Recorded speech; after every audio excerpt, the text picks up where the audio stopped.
Yo, what's up, guys? It's Trader X again out in Soweto. So welcome to trading Fibonacci in Forex, price action, and FIBS. Yeah. So you're probably wondering why I'm doing this again. Well, not again, but why? Well, the reason for this is because a lot of you guys have been asking me to do this.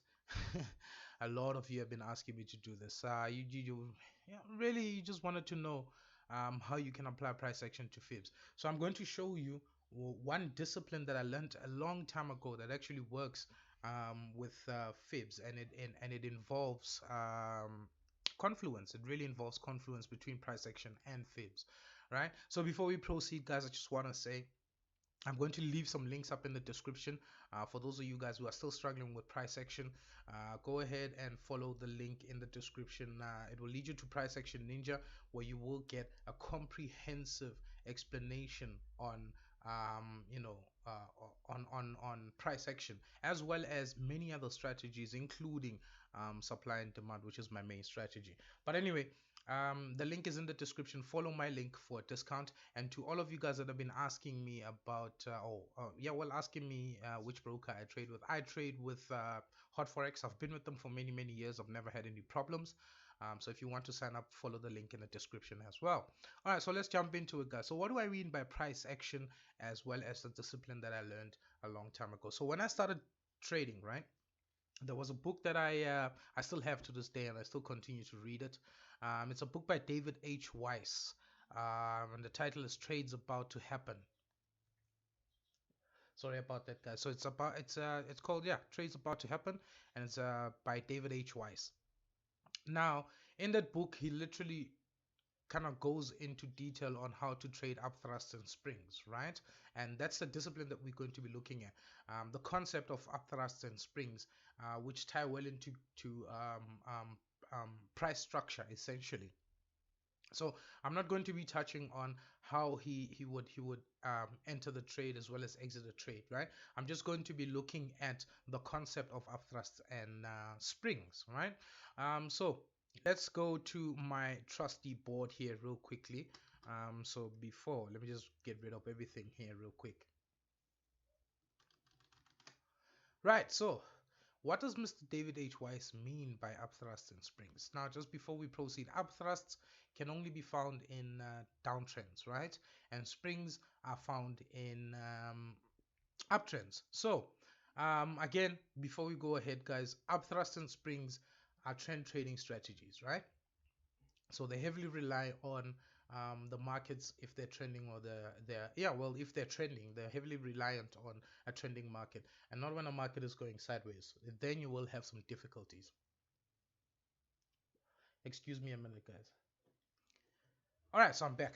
Let's do it. So what does Mr. Weiss mean by upthrust and springs? Now, this, I need to just point out, guys, is something that happens every time in the markets, right? It happens all the time in the markets, and you'll know what I'm talking about when I show you just now. Most of you guys might know this concept, but it's a beautiful concept to kind of get you in the right direction of trading FIBS, right? Because I know a lot of you guys have been struggling. Somebody also sent me an email to just say, you know what, I tried this system, but immediately I was kicked out of my trade. So I'm going to give you something that will kind of enhance the way you trade FIBS, right? So what Mr. Weiss was actually talking about when he mentioned springs and upthrusts is this. So this is a downtrend transitioning into an uptrend. One more wave maybe. That's a big one, but it's okay. Anyway, so if I can just grab your attention to the left part of the screen, let me just change pens here real quickly. So what Mr. Weiss actually meant is, when you see price make an impulse move to the downside, you should always expect that it will come to rest, right? It will come to rest, and inevitably a pullback will happen just before a continuation that breaks the previous low. In this case, we're talking downtrend, right? So that impulse move will be breaking the previous low, and that's the important part, guys. The important part is this impulse move that breaks the previous low, right? So this is in the event of a downtrend. So we'll get into an uptrend as well as we go along, right? So you take note of that. Take note of where price comes to rest. know that a pullback will happen inevitably, and it always does, and then it will come to rest again, giving birth to an impulse move that breaks the previous low in the event of a downtrend, right? Fantastic. So the most important part that he talks about is the events that follow the impulse move that breaks the previous low, right? So when that impulse move happens, it breaks the previous low, you need to take note of what happens to the previous support, which is the previous low here, right? Because price has a tendency all the time, right? Has a tendency of using that particular low as resistance on its way down, right? So on its way down, it has the tendency of doing that. Like I said, guys, this is something that happens all the time. You should go back after this, go back on your charts and take a look. Really, you will be able to easily notice that this is what price does all the time. Now we'll go into the charts, and I'll show you that once we're done, once I'm done explaining, right? So you need to take note of what happens to the previous low as price breaks that, or rather not as it breaks it, but as after the break, as it pulls back again, right? So this pullback here, right? So like he said, price has a tendency of testing that high or that low in the event of a downtrend, a low, right? Testing the previous low before it shoots all the way down. And that, ladies and gentlemen, is an upthrust, right? So this is an upthrust. Now, a quick note, the upthrust can be, a subtle upthrust by means of it touches that or it tests that previous support, turning it into resistance, or it could be a deeper kind of penetration before it continues, right? It still does not invalidate it of being an upthrust or a spring, but we'll get to the springs in a minute. So this is what he meant, right? So this happens all the time. After that, we have an impulse move breaking the previous time where price came to rest, right? And then when you extend it to the right again, we get the same thing happen, right? And then in the event of an uptrend, let me change pens to green, the same thing happens. Price impulse move to the upside, price finds rest, a pullback inevitably happens, giving birth to an impulse move that breaks the previous high, right? Now when it breaks the previous high, the one thing that you need to take note of is the previous high that was broken, right? The previous level of the high that was broken, because price has a tendency of turning that from resistance into support before price goes up, right? And that happens all the time. So in this case, another one would have happened here after the impulse move to the upside. When price eventually pulls back after the break, it uses that level as support on its way all the way up. Again, it could be a subtle test, or it could be a deeper test, but not taking out the previous low. But it could be a deeper test, right? Not taking out this previous low here, right? Or the origin of that impulse move to the upside. And that, ladies and gentlemen, is what Mr. David H. Weiss meant by upthrusts and springs. So in the event of an uptrend, these are springs, right? And in the event of a downtrend, these are upthrusts, right? But these are upthrusts, right? Fantastic. All right, so why am I touching on this? The reason I'm actually touching on this is, like I said, I noticed that when I combined upthrust and springs together with fibs, is I would get confluence, right? And I'll touch on that in a minute. But I almost forgot, guys. Now, this concept where David H. Weiss mentions this is similar to what, it's not exactly the same, but it's similar to what we look for when we trade fibs, right? So let me just remove all of this and let me show you what I'm talking about. Right? So suppose we see this impulse move to the upside, taking out this high right there, right? This high here. Now we already know that we need to slap on a fib, right? So we slap on a fib, bam, bam, right? So this is 100, this is a 0 here.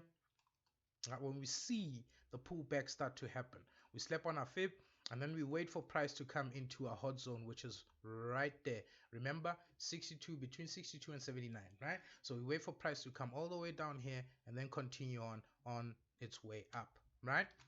So it's the same concept essentially. So this is what we want to see. We want to see what happens to the highs or the lows as price continues on its way up. So in this case, we would be taking note of this low and we'll be taking note of this high. So when price is about here, right? We want to see if price is going to continue up to break that high, or if it's going to continue down to break that low. And if it breaks that low, we already know which way our fib needs to be, which way our fib needs to be, right?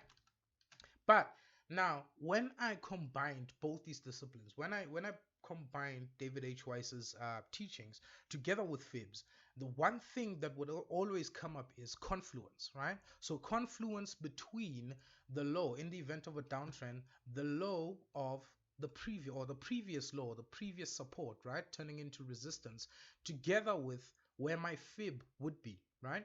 So let me just explain real quick. Let me just get this all off. Let me explain this real quick, because this, well, we'll get into that. So suppose this was a downtrend, right? And then price did that. And yeah, suppose this was a downtrend, right? And we notice, now remember what Mr. Weiss teaches us. Let's get a green pen. Now remember what Mr. Weiss teaches us, that it is, look, price has that uncanny thing that it does where it tests the previous low, which is this one here, before it continues down, right? So we know that to be a fact, because if you go back on your charts, this happens almost all the time, right? So it's safe to say that we can expect some form of reaction from this support turning it into resistance, right? And therefore price continuing down, right? Now what I noticed was, and this is on most of my successful trades, what I noticed is, remember, this is the same thing that we want to see when we trade fibs. We want to see an impulse move to the downside, and we want to see price start to move, or rather pull back into that impulse move, right? And then we would slap on our fib like this here. So let me get a different color pen, this time orange. And then we'd slap on our fib, 1, 2, 3, and this here would be our 0, right? Actually, let me do this. So it'll be 1, 2, 3, and this would be our 0. Remember, here is 62, and right here would be 100, right? So the confluence that I'm talking about here is when you slap on your fib like this, right, and you look left, you can clearly see that that level of that support lies between 62 and 100. Remember this, guys, lies between, or it falls in between 62 and 100. Now when this happens, this is literally saying to me, it's okay now, go ahead and take your orders, right? But I need to point out, guys, that you need to be, you need to know what you're doing, guys. You need to know what you're doing. You need to follow proper risk management. And then again, guys, every single strategy is not 100%. Now, because we are technical traders, we just simply react to the market. Sometimes it won't work out. Sometimes it will work out, right? I'm not saying this is 100% what is going to happen. But what I noticed is, on most of my successful trades, this is the kind of like the pattern, if you will, of events that would unfold. You know what I mean? I would see price, or I would see the previous low, in this case this one here, falling in between my 100 and my 62, and then I'd have that confidence in knowing that should price come back in here, it's most likely going to have an interaction with my zone or with my hot zone, and then continue to go down, right? So like I said, it could be something that it comes in and it picks up your 62 and then it continues to the downside, or it could be a deeper penetration. So you need to bear that all in mind. So it could be a deeper penetration and then continue on its way down. So you need to bear all of that in mind, right? So like I said though, guys, all of my successful trades, this is the pattern that I would see. I would see confluence between the low, the previous low, the previous high, as well as my Fibonacci. Now I'm going to call this my Fibo, or I'm going to call this, just what is it, confluence level, or my confluence zone, right? I'm going to call it my confluence zone. We're not talking about the hot zone between 62 and 79. I'm just going to call this one between 100 and 62 as our confluence zone, just so that I don't confuse anybody. So that's what I saw. I saw lows and highs, previous lows and previous highs, falling between the confluence zone, and I'd be like, okay, let me take it. And lo and behold, most of my trades, all of my trades would actually work out in that way, right? But like I said, the system is not 100%.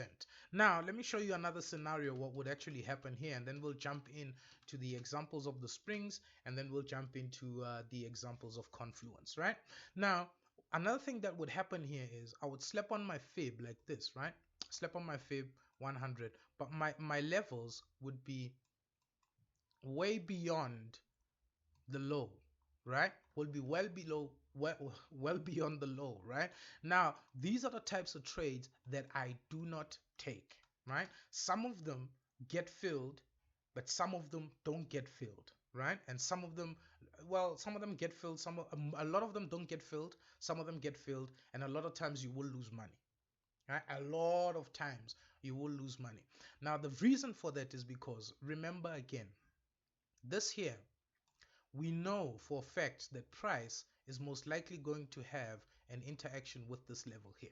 Now, it's because of price structure, obviously. Now, when it has this level here, or when it has interaction with this level here, chances are price will have a reaction and will continue down from there. Therefore, bypassing or missing to pick up all of your orders that you left at your hot zone. You know what I mean?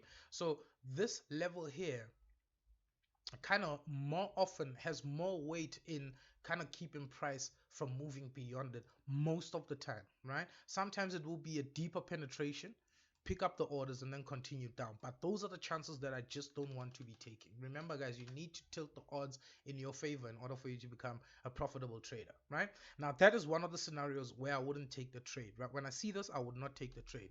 Now there's another scenario where price would do that, right?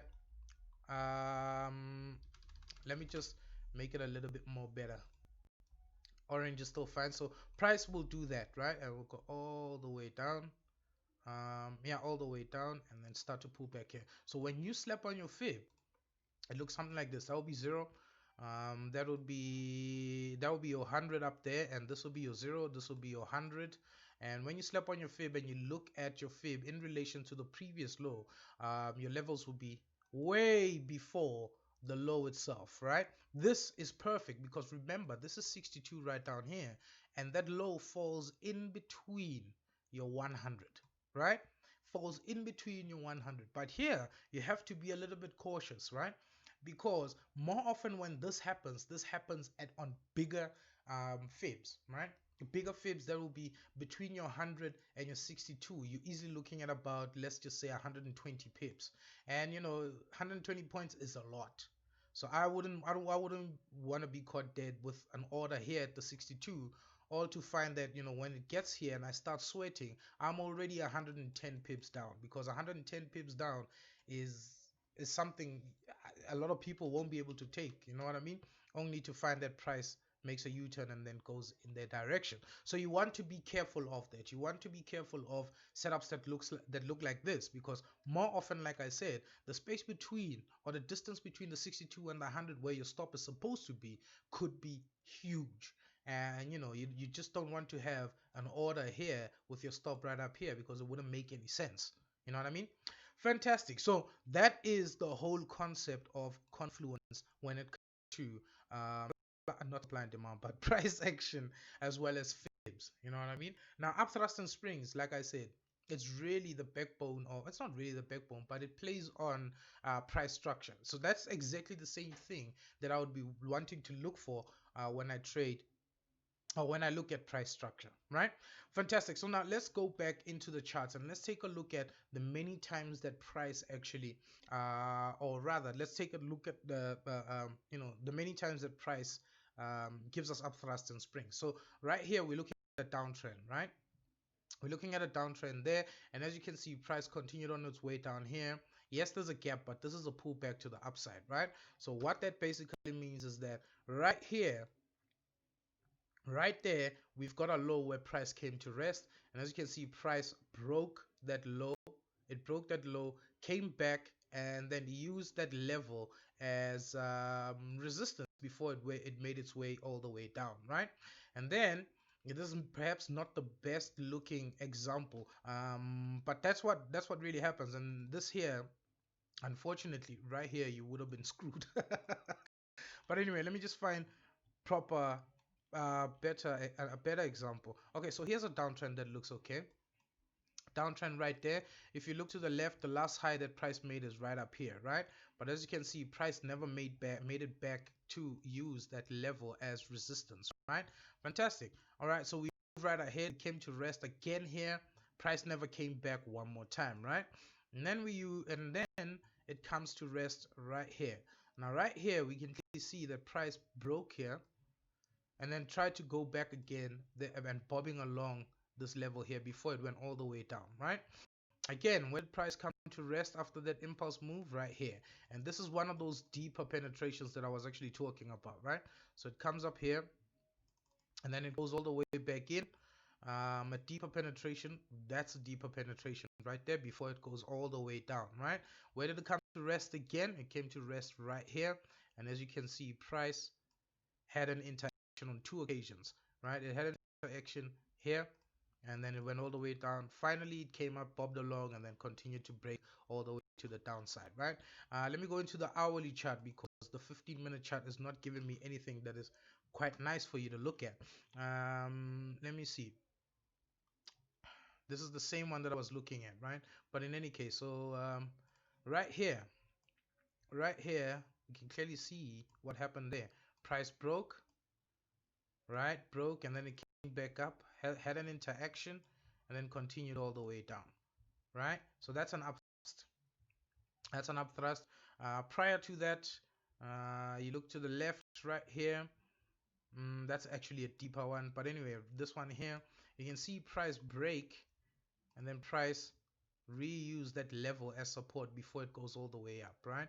And right where it came to a halt, really, you can clearly see price pulling back right there and having an interaction before it continued, right? So this is what happens over and over and over and over again. Fortunately, I don't have any more nicer. Oh, here's a nice uptrend. Let's see what happened in this uptrend here. So let's start here. So it comes to rest here. Fantastic. It comes to rest here. Price makes an interaction or has an interaction right here, and then it continues up, gives us another impulse move to the upside. Boom. And previous time where it came to rest is right down there, and as you can see, price comes all the way down again to test that resistance, use it as support, and continues up. Where did it come to rest again before it pulled back? What am I doing with the fib? Let's get that off. Right here, right there. Price continues up, comes back again, has an interaction. Well, not so much, but has an interaction, and then it goes all the way up again. In the event of a downtrend, same thing happens. Okay, let's just use this one. Same thing happens in the event of a downtrend, comes to rest right here. Price then breaks, has an interaction again, and then continues to the downside, right? Same thing happens, comes to rest right here, comes to rest right there. It breaks it, has an interaction right there, and then it continues to the downside. And so it continues over and over and over and over again. I know I may make it look easy, but it is something, guys, that you need to dedicate some time to, in order for you to be able to understand the dynamics of how price moves, as well as the composition of an uptrend and a downtrend, and more specifically to be able to differentiate between a pullback and a continuation. You know what I mean? Because that's something that I just don't want to touch on, because it's a lot of information that includes looking at candlesticks themselves. So it's a lot of information that I just won't touch on right now, but it is something that you need to work on, because pullbacks are not always obvious, and you need to be able to know how a pullback actually looks. You know what I mean? But anyway, let's okay, enough of that. So now let me show you confluence, right? I just want to show you confluence. Let's go to this downtrend. Let me show you some confluence that I was actually talking about here. Now, if I get your attention to this low here just before this move to the upside, right? Now, if you look left, right? If you look left, we can clearly see that we've been in a downtrend and we've had higher highs and higher lows, right? Now, where's the last low, actually lower high, that price actually gave us prior to the move to the upside? And this is here. It's right up here. I'm sure you can see that right up here. So you grab that to the right hand side, extend it to the right hand side. Great. Now you extend it to the right hand side, slap on your fib. Remember, this is always what would happen, right? Once you see price break a previous low or previous high, you break out your fib and you slap it on where you see a pullback start to happen. And then let me just expand that real quick. Where are we? Where are we? Where are we? Come on. Here we go. So you see this continuation impulse move to the upside, taking out the previous high. Yes, price came back, and this is what I was talking about when I said to you guys, uh, off. This is what I was talking about when I said to you guys that when the previous low, the previous high is higher or is before your confluence area, there is no need for you to take that particular trade because most of the time it will not get filled, and most of the time price has an interaction with that level, or yeah, with that level from the high or the low, and then it continues up. This is the same thing that happened here. So we can see this impulse move that went all the way up, price then came all the way down again, had an interaction with that resistance, turning it into support. Can clearly see that, turning it into support, and then boom, up she went. You know what I mean? So these are the trades I wouldn't even bother with. To tell you the truth, to tell you the honest truth, I wouldn't even bother with these particular trades. I'll just leave it because I know that price loves or likes having an interaction with this level prior to it coming into your confluence area or your confluence zone. You know what I mean? So I would leave that. But anyway, let's continue. So this is what happened here. So we can clearly see that price broke that level.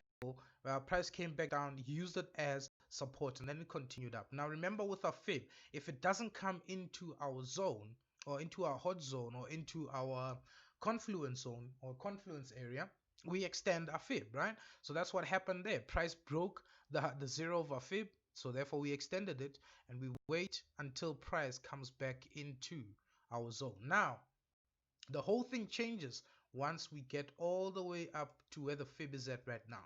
We can clearly see that now, and only now, that our, the last low or the last higher low that we or the last low that price actually broke prior to turning in the opposite direction is well within our confluence area. So when this happens, I already know that, you know what, I need to slap on my trades and then just leave it at that, right? And take a look and see what happens. So you can clearly see what happened from then on in. Price had an interaction with the hot zones between 62 and 79. Yes, it was some deep penetration, but nonetheless, price started to get going again. And then finally, we would have hit our target right at the zero. Yeah, I'm sure you can clearly see that, right? Fantastic. Now, another example here real quick. At the initial move, this is the initial move to the upside, right? That began the uptrend after price had an interaction with that hot zone that I'd shown you. Now you can clearly see that this is a downtrend, right? We can clearly see that even though it's this small, it is still a downtrend because we've got lower lows and lower highs that have been forming right there, right? Now, if you look to the left, you can clearly see the last time that price left us a lower high, right? And that will be right where that black line begins, right? Fantastic. Now, when this happens, we already know you slap on your fib and you want to see if there's any confluence. Do we have any confluence here? No, we don't have any confluence. So if price had decided to come down from here all the way down here, I wouldn't have been waiting for price to pick up my orders in the hopes that it would actually go all the way up, right? So I would have left that. That wouldn't be a trade for me, really. But price broke our zero or zero of the fib, and therefore we extend our fib to the high side, right? Once that has been extended to the high side, now look what happens. We have some confluence between our fib as well as the last lower high that price actually gave us. See, it's between the 62 and the 79. Fantastic. You slap on all your orders get picked up, and up she goes, right? Fantastic. Now let's move on to another example. The same thing happens here. Where was the last low or in this impulse move from the response of that previous hot zone? Where was it? I think it was here. Now this is the impulse move out of there, the response move out of there, right? Now let's do that. Now if you take a look again, we can clearly see that price was giving us lower lows and lower highs here. So where's the last low that price actually gave us? It's right here. Price tried to pull back and then it came all the way down. Finally, a move up started to emerge and it broke the previous low all the way up. Now when this happens, we slap on our fibs, right? We slap on our fib and we wait for price. So by the time price got all the way up here, and you can clearly see here that that low is beyond or is within the 100 as well as the 62. So this makes for good confluence as well. So a hot zone, you slap on your fibs and you let that sucker go, and look what happens again. You know what I mean? So that is really what you want to see, what happens or what you should be expecting to see in order for you to be able to jump in, right? So you don't just jump in willy-nilly, because I know somebody sent me an email saying, you know what, I've tried slapping on that fib and I went in, but you know, my orders were all filled. Oh well, my stop was taken immediately. And I would have liked to think that, you know what, maybe you didn't follow the right kind of rules, or maybe, you know, price action as well as structure is what really kind of got you a little bit messed up in such a way that, you know, you missed out on that order. I forgot on which day that order was actually taken, but nonetheless, I can't give you an example. I'll show you an example of that. It's been weeks now, but anyway, here's another example here if you're wondering. This example here where price comes to rest, pulls back, and then continues all the way up. Now when you slap on your fib and you see something that looks like that, right, you've got confluence, and right at your hot zone, your fib hot zone, price comes in and then it continues up. So really, this is not rocket science, guys. So that's how I actually trade. So now let me show you a few of my trades. I'm holding 2 trades right now as we speak, right? Let me try to make this as quick as I possibly can. So let's go over to my hourly chart. This is the last fib, if I'm not mistaken. This is the last big fib. Yeah, yeah. We got a nice trades in there, and then I'm sorry guys, just want to figure out where I left everything on mine. So here you go. So this fib here, bam bam, right down here, right here is where I took my trades. Now if you look back, we've got confluence right there, right? So it's a no-brainer. I knew that should price come in here, most likely going to see a reaction, and we saw that reaction, but I got out right here. So here's another fib to the upside, boom. And also again, we've got confluence right here, right? Confluence between that low and our fib right there, extended it up again. So when I was filled here, I only got one trade there. When I was filled there, I took profit, and I subsequently was triggered. My 62 was triggered again here, right? And then again, let's go to the 15-minute chart. I just want to make sure if this is right. Yeah, this is right. This is all the way up there. Fantastic. So my 62 was filled here, which was subsequently my take profit from this previous one here, right? And then I noticed this here. Price pulls back, and then we've got that single bullish candle to the high side, but price continues all the way down, taking the low with it, right? So now when I saw that, I slept on my fib right here, slept on my fib here. My orders were not filled here. Right after that bearish candle to the downside right here, that's a hot zone right here, right? And we've got confluence, by the way. So there's confluence there, but my order was not filled here at 62, right? And price continued to decline.